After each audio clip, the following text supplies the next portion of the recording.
to the Tool Station Northern Counties East League podcast. I'm Richard Watts. I'm joined by League General Manager Matt Jones, who's going to give us an update from the league. So we'll start by looking at the games gone last weekend and start with the Premier Division, where Emily went to Goole and won 5-0. 3 points there was enough for Emily to clinch the league title. They've been top for most of the season. Fantastic effort from them. I think most people thought going into the last few games of the season it was only a matter of time before they clinched the title. So, weather permitting, we will be going there on Saturday with a trophy and some medals for them. Very well done to everybody at Emily. The playoff race is particularly fascinating. Garforth and Campion have now guaranteed themselves playoff spots. Garforth winning 5-1 at Bottisford, which is never easy to go on the 3G pitch, quite difficult. And the other playoff spots look between Albion Sports and Rossington. So the 4 very, very good teams going to be fighting it out for the playoffs in the Premier Division for that one promotion spot. Some interesting ties in prospect there. I'm going to start at the bottom of Division 1. Ollerton Town unfortunately lost again, but beaten this week 9-0 at home to Armthorpe. And huge credit to Armthorpe. We mentioned them briefly last week. The manager came in partway through the season. They were in absolute turmoil, odds on to be going down. And they're now safe on relegation. So is James Baxendale down there done a tremendous job getting Armthorpe moving up the table. And again, the title race and the playoff race in Division 1 is going right down to the wire. There's 5 teams still in with a chance of winning the league. You would look at Shirebrook Town, Wakefield, Beverley Town, Parkgate and Retford United, all with a chance of still coming top and getting the automatic promotion spot. And joining them in the race for the playoffs is also Horbury Town, who still have an outside chance of making the playoffs. So some fantastic games coming up in Division 1. I've singled out 1 or 2 from last weekend. Wakefield went to Wombwell, and Wombwell, first season with us, have been pushing for playoffs as well. Look like they're just going to miss out now. Wakefield beat them 3-2, but a fantastic game, end-to-end stuff, and a crowd of over 350, which at Wombwell is absolutely fantastic. And I picked out Worsborough Bridge. Again, a team that struggled really quite badly last year, slowly turning things around, and they do things properly. Real nice club, good people, they work hard, and they're rewarded this weekend with a 3-1 victory over Horbury Town, which seriously dents Horbury's playoff hopes. They're not dead and buried yet, but Worsborough Bridge, a club that just seems to make steady progress year on year. They have bad luck with the pitch and everything, but they work so hard down there, and well done to everybody down there. We've had 8 teams originally apply for promotion to come into the Northern Counties East League next year from the feeder leagues, or the old Step 7 as it was known. Of those 7 teams, they've now all been ground graded. 1 has subsequently pulled out of the race. So there's currently 7 teams waiting for their ground grading reports, waiting to see where they finish in the league. Of those, we'll probably ordinarily get 3 new teams coming in. Last year, we ended up with 4 and gave us an odd number of teams in the league, but certainly I would expect no more than 3 this year. We've also been joined with 2 teams currently playing in other leagues that have asked for lateral moves into the Northern Counties. So again, that goes down to the FA to decide. We would have no issue with either of those teams coming across to us if that's what the teams wanted. And then looking at Step 4, the Northern Premier League, that feeds down to us, teams that get relegated. For weeks and weeks, we've all been thinking it's Winterton Rangers coming back. They went up last year. They found it quite hard in the higher level. We've been thinking they're coming back. All of a sudden, they went away to Brighouse on Saturday, won 5-1. And that suddenly dragged Brighouse and also Ossett United into the relegation race as well. So if I'm looking odds on to be Winterton, it could now be one of those 3 that comes and joins us at Step 5 next season. If you have a question for Matt Jones, please email NCEL Podcast at gmail.com, and we'll try and include that question in a future edition.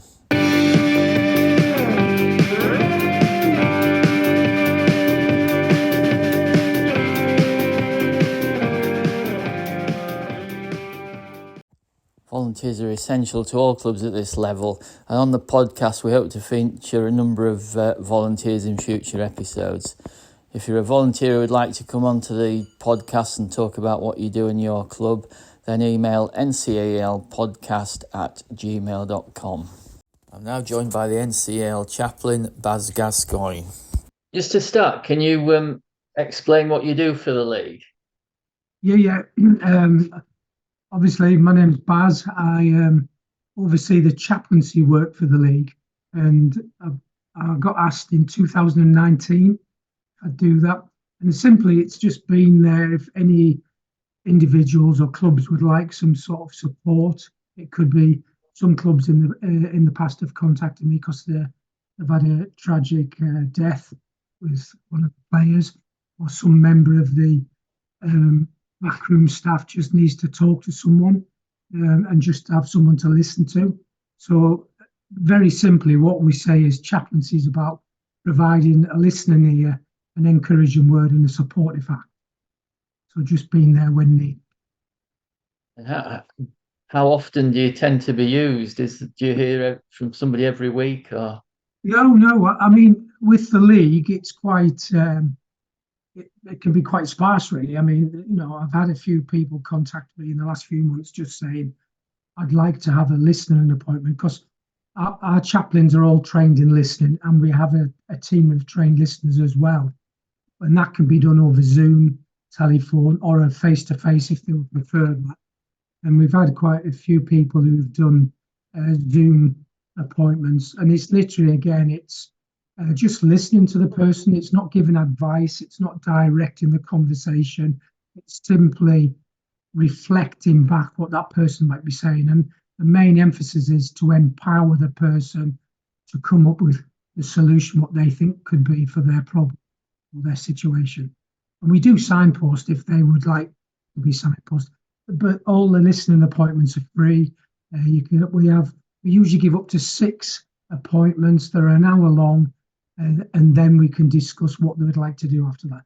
But for some, Richard, it's literally a one-off, 1 hour listening appointment. And they say, one of the questions we ask at the end is, from all what you've shared, what would you like to do now? And I'm like, nothing. I just needed to get that off my chest. Thank you. And that's it.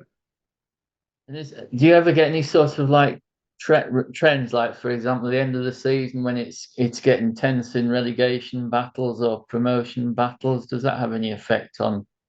Yeah, I think one of the things you can get some people, obviously, because they're not sure about whether they're going to be kept on by the club, because they've not been offered a new contract, but they're waiting until the end of the season, depending on whether they stay in the Premier League or they get relegated and things like that. So that can cause a bit of anxiety for the player, wondering what's next. But then, again, it's just that being able to say, an awful lot.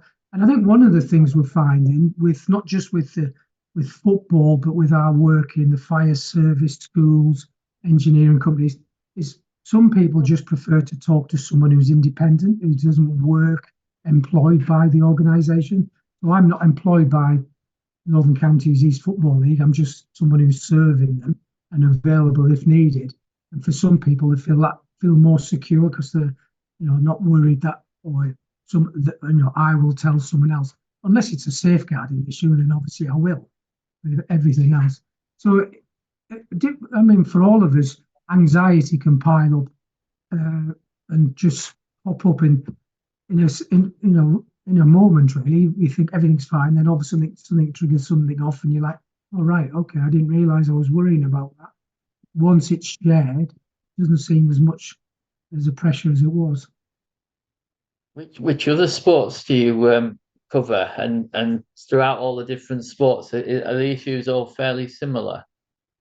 Yeah, I can. I mean, I've been with Sheffield Eagles Rugby League for about 13 years now, and obviously it's interesting because all the players there are told never show weakness.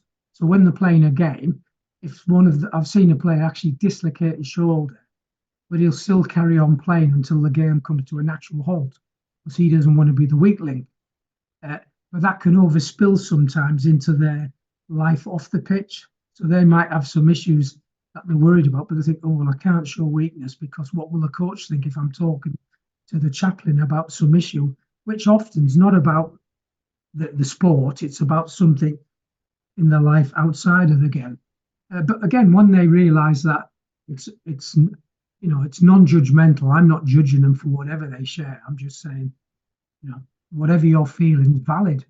And I think for most people now, in the last, especially with COVID, I think a lot of people realise that, it's just good to talk to someone, whatever the issue is. It doesn't have to be a major issue, but just saying, you know what, I'm feeling a bit naffed off today. And that can just, someone else say, all right, why? Well, do you know what, I am as well? And when they hear that the chaplain sometimes is feeling naffed off, they think, all right, he's just normal like me. Because I think they expect you to think that we've got everything sussed. Well, I haven't. So I've got issues I'm still working through, and at times there can be trigger points that set them off. So I have to make sure that I'm talking to people as well, because otherwise I'm not going to be helpful and useful to anyone else. And is it something that's sort of like growing each year? I suppose possibly in the past it's maybe been exactly the same level of demand, but there hasn't been sort of like people like yourselves about. Yeah, I mean, we've got at the moment, we've got 20, I think it's 21 chaplains covering an array of sports, but also fire service, engineering, schools, hospices. And I think when people see, because one of the things we say is that, I mean, my hope I would love eventually, and I don't know how long this would take, if the clubs were up for it, that we could provide a chaplain for every club. And just that person can be there. I mean, I go to the training sessions at Sheffield Eagles, but also with Sheffield Wednesday and Rotherham. I'll be at the training ground weekly, just being around, just people seeing, oh, he's here again. And all our chaplains are people of faith, but they never talk about their faith to anybody. They're not there for that. They're there just to be, like I said, a listening ear, an encouraging word, a supportive act. Just to be someone that they can think, oh, right, okay, and to be there when, I mean, I've just been asked by one of the pro footballers if I'll marry him, next year, which is great. But at the same time, I've been asked in the past, would I do some funerals for fans who've died or players, family members, which I'm very happy to do as well, because they're the times when people think, well, who do I turn to? And that's one of the roles of a chaplain. And just from an NCEL point of view, how do clubs or players or officials get hold of you if they need to talk to you? Well, on your website, there is my details, my email address and phone number. They can ring or email me. And what I'm hoping to do pre-season this year is try and get to some of the clubs so they see my face. But also we want to actually produce some A5 flyers that maybe can go up in the changing room, which will be about, do you fancy a chat? If you do, there's my details there, but also QR code that they can just take a photograph and contact us that way as well. So we are, available. And I think when people see you, that's when they think, oh, right, he's all right. I mean, he's not a religious nut. He's not boring. He's just a normal guy who's got issues himself, who's just wanting to make sure that people feel there's somewhere they can go and talk to. And it doesn't mean I'm taken away from, because I know every club's got club secretaries and there's a safeguarding, people there as well, and that's needed. But sometimes it's just, oh, well, I'll talk to him because he's someone different, so. Are you a big football fan yourself? Yeah, I've been mad on football since I was a 5-year-old, and my home team's Darlington.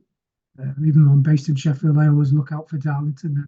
Lately, they're doing quite well because they've just a few months ago appointed Steve Walton as manager, and he seems to have got them out the rut. And I go to Sheffield Wednesday games, most home games. But I just like any football, really, any sport. I mean, I like trying to play golf. Not very good, but I like it. It's a good level of that. It's good for your patience as well, but also exercise.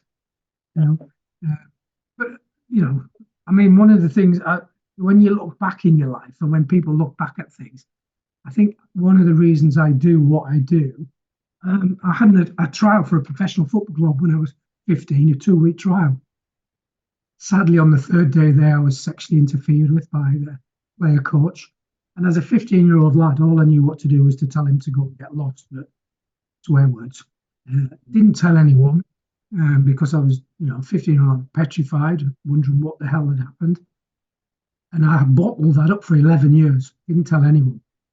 But 2 years later, I tried to take my own life. Fortunately, I failed at that, but still no one knew what was going on. And it was 11 years after that incident, I told my best friend, who was from Newcastle. And I was expecting him when I told him, because the mid-80s, you didn't talk about these things. And I was expecting him to say, well, you do. He said, like, you can go, I don't want to talk about this. He didn't. He just, like, him and his wife in their lounge just listened. And he just came over to where I was and knelt down and hugged me. For the first time, I cried. And the anger and the hurt and hatred I felt started to be released. So I can now talk about that, and the memory's still there. And I've been back to where it happened, and but no longer the emotional tie. But the thing that helped me was actually someone listening to me, not judging me, just listening.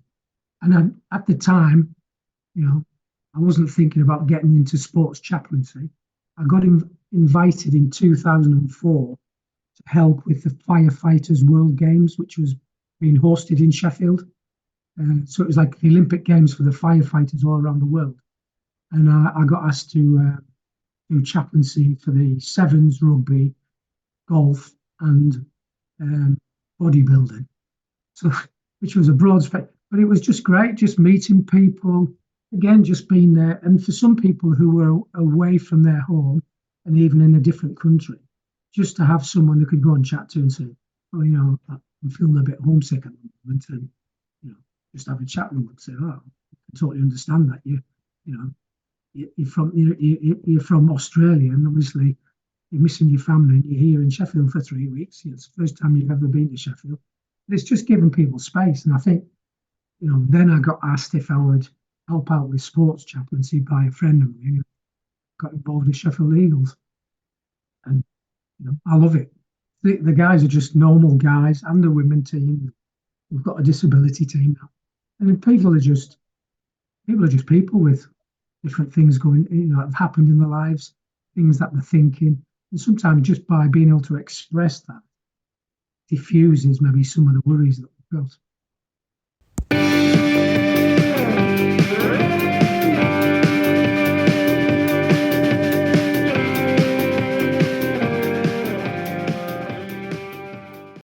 Next up, NCEL Talk.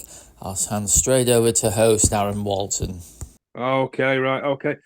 Good evening, everybody. Hope we're all right. All right, we've got Bob, Si, and Joe tonight. So welcome, everybody.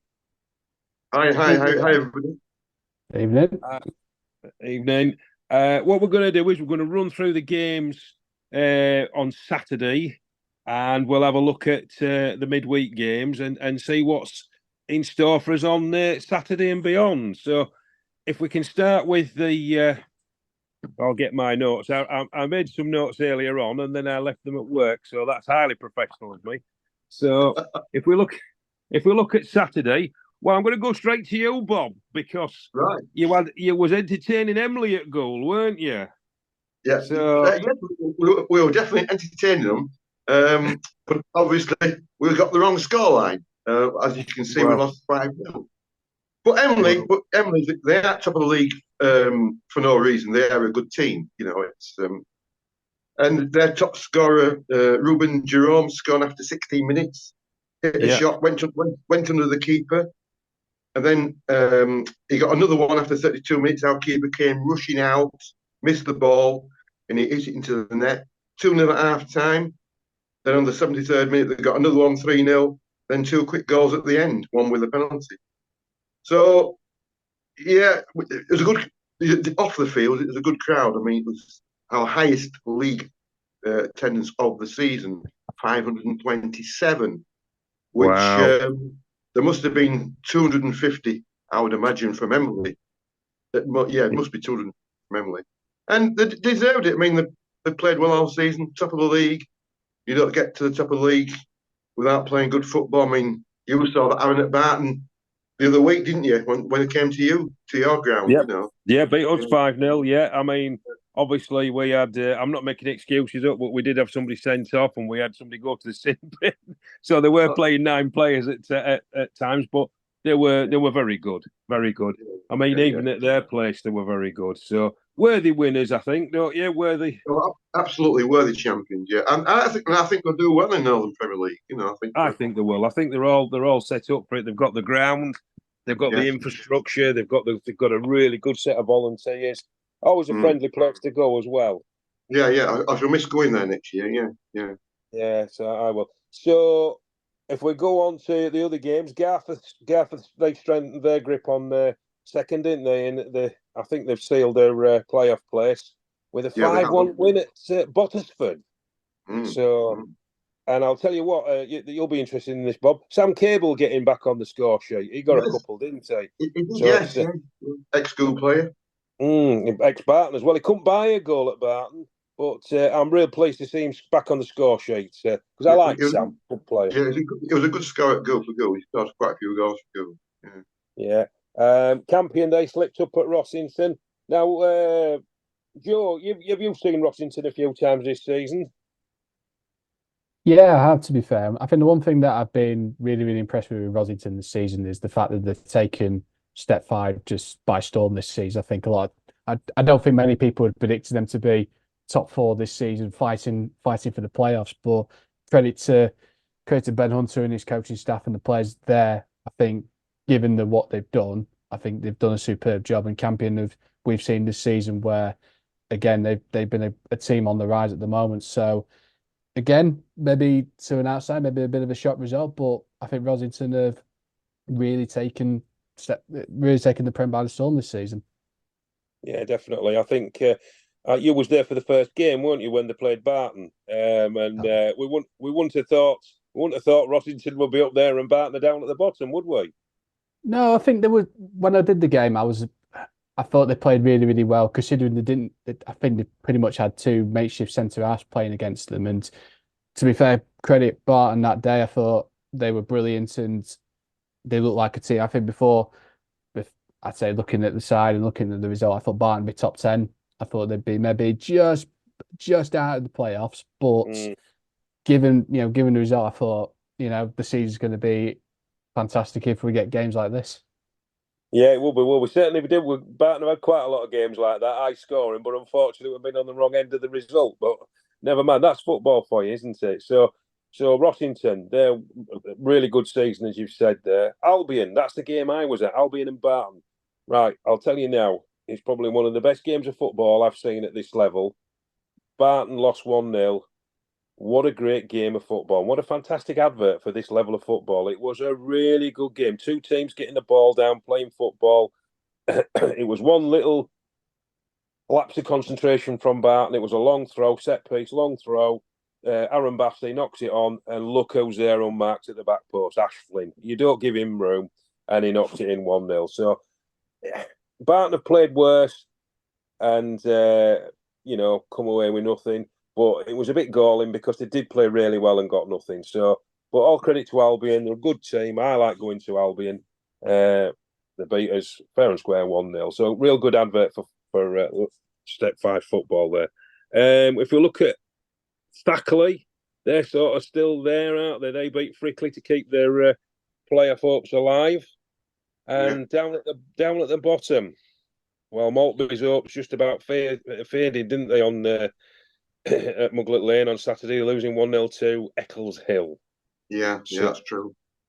I mean, they raised their hopes somewhat on Thursday night after giving Barton a lesson in second half football. I'm afraid I think they wanted it more than Barton did. They beat us 2-0, but all fair. They deserved it, but unfortunately, going down 1-0 to Eccles Hill. Pickering, they're still struggling out there. They lost to Handsworth 3-0. And Allen beat Golker at Golker, so that's a good result, 2-0. So anything to add to that, gentlemen? Yeah, it did in the Knaresborough Telecaster. Good crowd at Knaresborough. It was 1-1. It was 3-7-3 crowd. I mean, it's a local derby, that Knaresborough Telecaster, isn't it, really? Yeah, that was a really good crowd. Now, Bob, did you go have the highest crowd of the Saturday? We did, yeah. I think we made we was actually 7th in the non-league steps, step 5 as well, because we posted for the crowds on Saturday, for that Saturday. But the most important, important thing, Bob, the most important thing is, did you sell many raffle tickets? I sold, yeah, we sold quite a lot of our biggest payout of the season. Absolutely brilliant. £129, I think we paid out. Oh, excellent. Excellent. Yeah, so it's worth buying a ticket. And we sold a lot of beer, I understand. Did you? Oh, you didn't do what Barton do and run out of it usually. All right. Right, so that's the Prem covered. If we go to Division 1, Beverley beat Louth 2-1 away. Right, I'm going to go to Si straight away. The Wakefield Late Show against Si. Explain. Not just the Wakefield Late Show, but the Slater Barnes Late Show as well, because he's already scored an injury time win equaliser. It was earlier in the season for us, and coming up with a goal again. But yeah, it's your classic game of two halves, and as you'd expect for two teams that are hunting the playoffs, it was hotly contested. First half was pretty much Wakefield's. A great goal from Oliver Green to score first of all. Ollie Rodriguez Green, set free by Ben Gelder, one-on-one with the keeper to score. The second goal came just before half-time. Slater Barnes sort of picking up a loose ball that had come back from a corner, rifling that in. But then in the second half, Woonwell really came at it more. They must have had a bit of a rollicking at half-time and came out a lot more fired up and gave us a really harder game in the second half, much better. Reese Plater getting the first, pulling one back for them, sort of unmarked on the far post after they'd worked it down the right wing. And then Ricky Paler adding another from straight out of the old Stoke City playbook, long throw to a header in the box. I don't know who's taking their long throw, but it was right onto the penalty spot area, so it was a really long throw. Yeah. And that set the nerves going a little bit, really, because obviously it was one of those matches Wakefield won. You'd think it's going to be playoffs. Woonwell needed the win to have a chance of making the playoffs, I think. And even, a lot of their fans said the same sort of thing. They needed the 3 points from that one. Yeah. But then we nicked it right at the end. Slater Barnes set free again with a beautiful through ball, and kept his composure to round it off. I think it was one of their biggest crowds. I don't know if it's their biggest. I'd have to look all the way back through it, but I know it was one of their biggest crowds of the season as well. Yeah. You've left it late a few times this season, haven't you, Wakefield? You've had some real good games. Yeah, I think I'm going to go on the positive of that and say that it shows like a never say die attitude. Absolutely. We do have spells where we concede silly goals sometimes, and we sometimes give them away. Joel backed me up on this one because he was at the Parkgate game where we just give a goal away by just passing it round too much at the back. But yeah, at least we also then try and keep going for the full 90 plus to come back. Yeah, I think Wakefield their fitness levels must be really, really good to keep going up for 90 minutes plus. I think the second half of that game kind of tested them a bit. The manager said afterwards that you could see that the intensity had dropped a little bit. Yeah, which let them back into it. But yeah. When it's all to play for, and you've got plenty of support on the sidelines cheering you on and what have you, then I suppose that sometimes gives you that extra 10%, doesn't it? Oh, absolutely. But Joe, you've seen how many times have you seen Wakefield this season? I've seen them a few times this season. I saw them against. Crikey, we're going back a few. I saw them pre-season, and then I've seen them recently against Glasgow when they won 3-0. It was a decent performance against Glasgow, who had put a bit of fight against them, but never really they got done by a bit of quality. But the Parkgate game I thought was a great test for Wakefield. I thought again, we know what Parkgate are like. They're very well drilled side. Never scored too many against the big teams, but a good side. And you're right. They gave Wakefield give away a silly goal. And it's great when you try and play out from the back, and we've seen it Premier League and doing all that. But I think sometimes, and I've said this, when you're playing against teams that want to bully you, it doesn't work. Sometimes you can come up a crop, and it happened at Retford FC as well. give the ball away over the keeper, Retford go and score a goal, and Wakefield drop 2 points. And it's going to be tight. I think towards the end of the season, there's some good, very, very good teams in this playoffs. I mean, I think at the minute, we'll get onto it, but I do think I think the teams are in the playoffs now. I think that'll be that. I can't see too many of the top teams now dropping points now towards the end of the season. No, yeah. Well, we've said this for a few weeks that we think the teams that are there, they'll be there for the playoffs. So it's looking. I mean, Parkgate on Saturday they overcame Dronfield in the 2-0, so that keeps the pressure on. It's interesting down at the bottom as well. I know obviously Ollerton have gone. Swallow-Nest, have they gone yet? Swallow-Nest? I'm not sure. As far as I know, I don't know yet. I know there's been a lot of talk about what's happening with teams that are coming up, and because there's been lots of stuff I've been told about that's only one going up, not 2 or 3. Potentially someone from West Yorkshire League is going to come into it. I've been told Thorn apparently aren't going up. I don't know how much that's true. I know Dern apparently are in line to go up if they win the league. So there's a lot of stories getting banded around. Again, you just kind of read between the lines a little bit. Yeah, I mean, you just don't know, do you? Because there's teams moving sideways. There's teams coming up from where you think where they come from and that type of thing. So yeah, it's all if buts and maybes, isn't it, at the moment? So, but Swallow-Nest had a good. They beat Yorkshire Amateurs, didn't they, 2-1? So that was a good result for Swallow-Nest. Unfortunately, Alton are relegated. They got a shellacking off Armthorpe 9-0. So I know you've seen Armthorpe a few times. One of your favourite grounds, Joe, isn't it? Don't mind Armthorpe actually. It's a tidy little setup. I think there's been a bit of a revival since I last seen Armthorpe, when they played Affersley. Which, to be honest, if you spoke to Baxendale after the game, he said they weren't good enough. Affersley, to be fair, credit where credit's due with Affersley. Certainly the last few weeks they've picked up some great results, but Armthorpe for me at the minute they're comfortable. They'll be staying in the league next season, and hopefully you'd like to see them kick on next season. Yeah, definitely. Glasshoughton came up short against Retford, didn't they? 2-0. So Retford are showing their intent as they have done all season, but they're just a little bit.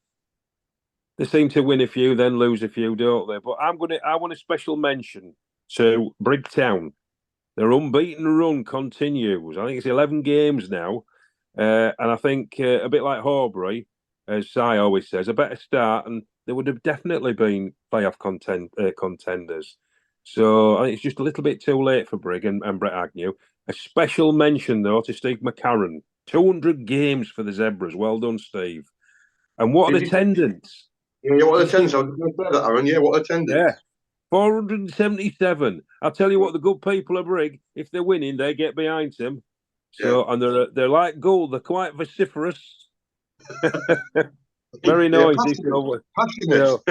Passionate, yes, passionate, and all those words. But Brigtown just leaving it a little bit late. So if we can just go on to the midweek games, because I know the rain's had a lot to do with a lot of gear. Barton have had the game off again because of the pitch, which is just in a sorry state. Rossington, unfortunately, they rained on. Well, not unfortunately, but they rained on Emley's Parade, didn't they, with a 1-0 win at Emley? So that really shows Rossington's intent. I don't know if Emley had a little bit of made a bit too much champagne at goal on the Saturday, but Rossington certainly cementing a playoff place there with a good win. Garforth, for me, are the team. 2-1 winners at Answorth. They've really it's funny though, since Barton Town beat Garforth have never looked back, have they? It's a crazy world of football. Yeah. So Silsden continue their good form. I mean, they beat Bottisford 4-2. I think Bottisford, now they know they're safe. I think they've took the foot off the gas a little bit. And Taddy resigning Maltby. I think Maltby have got the drop, haven't they? They're relegated. Well, I can give you a bit of a match report there, because I actually went to Tadcaster. Did you? A few of us went from the club. In fact, there was a few from Pickering as well, because obviously Pickering would be watching it. And Maltby, to be fair to them, first half, I thought they were the better team in the first half. They played with some really good football. But I presume the Telecaster manager probably give his players a bit of a pep talk in the second half, and they looked a different side. And yeah, Mick O'Connell, isn't it, at Tadcaster? Good manager. And they got a goal through Jordan Hines. It was a bit of a scruffy goal in the 52nd minute. Put them 1-0 up. Then the move of the match really was my Ollie Norman on the right. He darted in from the right wing, put a good cross in the penalty area, and the left back Mason Wilson hit it home. It was great. That was a really good goal. 2-0. Tadcaster got one back through Newham, made it 2-1. But then they got a penalty. Did Tadcaster? Ollie Norman took the penalty, made it 3-1. Then Maltby scored just at the end. Curry 3-2. But they put up a good show. But I was talking to Maltby officials. You know, I feel sorry for them because they're all volunteers. They do the best, and they see the team relegated. It's not nice. Not nice for anybody to go down. No. I mean, I don't know if they maybe, because they've got Joe Scars there. They brought Joe Scars in, didn't they, for the last 6 games? Yeah. I know Joe wants to get into management, and I don't know if they'll keep him or Joe will go somewhere else. But I think Joe's going to make an absolutely fantastic manager for somebody. Yeah. Well, from what I saw last night, they played some really good football. You know, it's maybe if they played like that all season, when they came to Barton, maybe they'd have been higher up. But that's football, isn't it? You know, it is. Well, if they'd have played us every week, they wouldn't have gone down. They'd have been promoted. we could. I think we played us twice and we ain't scored a goal. So we lost 4-0 at home to them. Mark, we played really well that day. We were rubbish, but they beat us 4-0. There you go. It just shows you, doesn't it? So, Division 1. Big news, Si. Beverley defeated at Woonwell 3-0. Bit of a surprise, that one. I mean, not that I'm surprised, obviously, because Woonwell put up a good fight against us and what have you, but Beverley have been on good form lately and probably one of the favourites, not just to obviously make the playoffs, but they're contenders for the title as well. So that's a bit of a dent in that for them. Yeah, I think speaking to, because I work with quite a few people who follow Beverley, and I know most of the players because they're all ex-Barton Town, as we've intimated many times. I think they've got one or two playing with injuries, and I know the centre half he was missing. He was just nursing himself back, so no excuses. I mean, Woonwell obviously beat them fair and square, so that was a good result for Woonwell. And have you seen Woonwell, Joe, this season? I did, yeah. I saw them at start of the season. It reminds me I do need to go back to Woonwell at some point before the end of the season. And one of the games I saw them was against Shirebrook, and they won 3-1. And they were really good that night. Shirebrook were probably one of the worst performances I've seen them play. Because I've seen them play a lot better. So, I saw them last week in their win against Harrogate Railway. But Woonwell have been, I'd say, to be fair, credit where credit's due, to come up from the Sheffield League and really take step 6, in their stride. And as you say, at the start of the season, they were setting the pace for some of the, for a quarter of the season. So, credit where credit's due, albeit they might just miss out on the playoffs. But, to say first season and they've mixed it with some of the big boys, it's not a bad season they've had, to be fair. It's good. It's something to build on, isn't it, for next season? Oh, definitely. I think you'll see. Yeah, I think depending on who they bring in with terms of players in the summer, I think they'll definitely be fighting for playoffs, I think, next season, definitely. Yeah, I think so as well. And if we look at the games, Retford FC, 3-2 winners at Armthorpe, and Retford United 2-0 away win at Harrogate Rail. So the two Retford clubs are mixing it well, aren't they? Yeah, I mean, to be fair, I was going to say, to be fair with Retford, I've seen both this season, and United again, they've had a good season, and they're going to be in the playoffs. FC, it's a shame really with FC, because I think they've had a bit of a hangover of missing out on the playoffs last season, where I think they missed out by, I think it was like 1 goal or 2 goals, I think it was. And I know that Chris would probably admit that he's brought in some good players. St. Nielsen being one of them. But I think you're right. I think you touched on it earlier that inconsistency for them at the moment is kind of hampering them finishing well, really. So I think it's a good win at Armfield because Armfield's not an easy place to go to, but you like to think towards the end of the season they could kick on and try and finish in the top 10. Definitely. That's Sennett Nielsen for me. Aaron Sennett Nielsen, one of the best players in the league on his day. Yeah, I remember seeing him. We played Maltby. I think it was last season, and it was different gravy on that day. Absolutely superb. It was worth the entrance fee alone just watching him. I don't want to build him up too much, but he was that good. So it was really good, really good. Who else was playing? Oh, Glasshoughton doing themselves a big favour, beating Ollerton 3-2, but that was very close because Ollerton have struggled, haven't they, all season? So I was going to say that's a good mention for Ollerton, is that because looking back through the results, they've been conceding left, right, and centre this season. It's been a difficult season for them, and like you say about the position we're going down. So I think even coming away with a close loss is a step forward for them, and just definitely. From a neutral perspective, hopefully they can rebuild over the summer for whatever league they're in next year and come back stronger.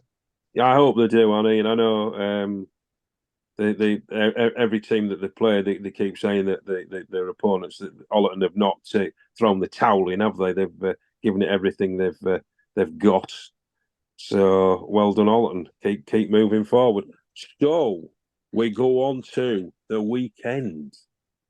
So, because I don't think. What about tomorrow's game? Big game tomorrow, isn't there? I know there's a big game tomorrow, but I think you've got more chances, as I said to you, Bob, seeing Shergar running around the blooming cool docks than it being on. It's been absolutely awful, the weather, hasn't it? And I mean, we were chatting earlier, weren't we, Bob, about it? What did you say? It was the wettest?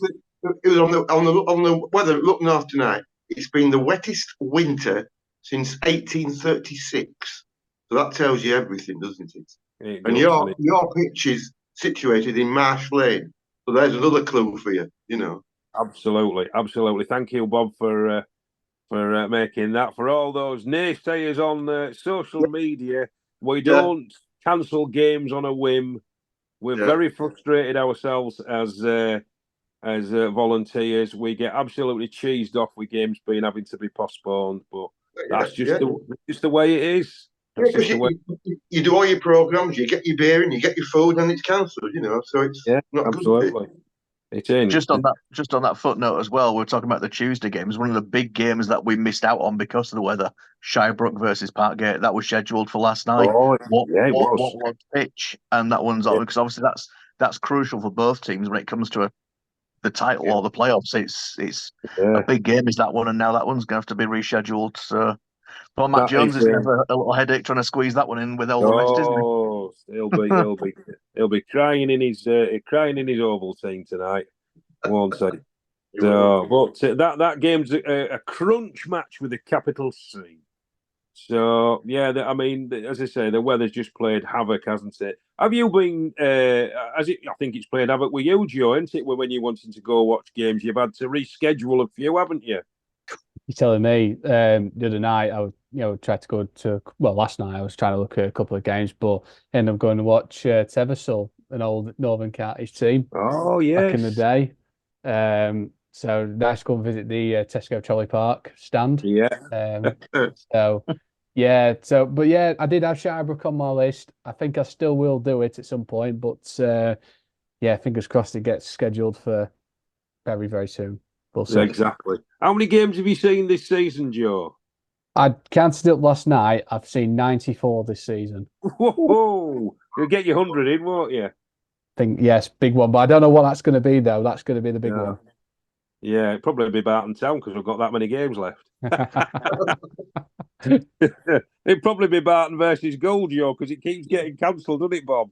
It's been cancelled 3 times, I think, Oh, I wouldn't like to say, but I don't think there's much riding on it now, is there, Bob? So no. That's right. That might dampen the attendance somewhat. Yeah, that's another thing you see, isn't it, for Barton? if there's nothing to play for, people might not come. It's Well, our not good. attendances, Bob, have been shocking this season. We're down 20%, and I mean the hard work we've put in over the last 5 or 6 years, everybody at the club, and you're not getting games on. Games have been postponed. Saturday matches have been postponed or cancelled. People find other things to do, don't they?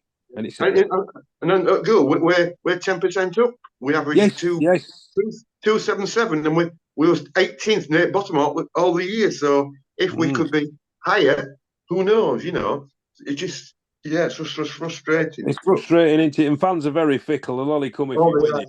Yeah, absolutely, yeah. They'll only come if you're winning. That's the only thing about it. But we I don't think there's much more we can do apart from Barton start winning some games. I felt sorry for Danny North, the manager, on Saturday, because, as I say, the Barton played probably the best football I've seen him play for a long while. Really good football. But hey ho, so if we have a look at a few games happening on Saturday, I think Campion and Thackley's a big one, isn't it? Yeah, it is. Yes, definitely. That's a big one in the Prem. And Emily, can they show their fans some 3 points again, get back onto the winning waves against Golka, because Golka seem to have dropped off a little bit, haven't they? Yeah, they have. So, yeah. They're a bit of a. It's a bit of a derby, that really, Emily Golka, isn't it, as well? I'd like to say I wouldn't like to guess what the crowd will be. There'll be a big crowd there because Golka, they get a lot at Golka, don't they? They sort of seem to get behind the team. Yeah, I know we Barton have got to go there in a couple of weeks, so that'll be. I like going to Golka. It's a nice little ground. So Division 1, because I think there's some good games there in the side in Division 1. You've got Beverley and Nostell. Potential banana skin there, don't you think? Or do you think they'll come over that one, Beverley? I think, especially given the fact that they lost in that match in midweek, I think they'll be fired up more. And I think Nostell were doing quite Nostell, but I think we're in the playoff positions earlier in the season, and they've dropped right off.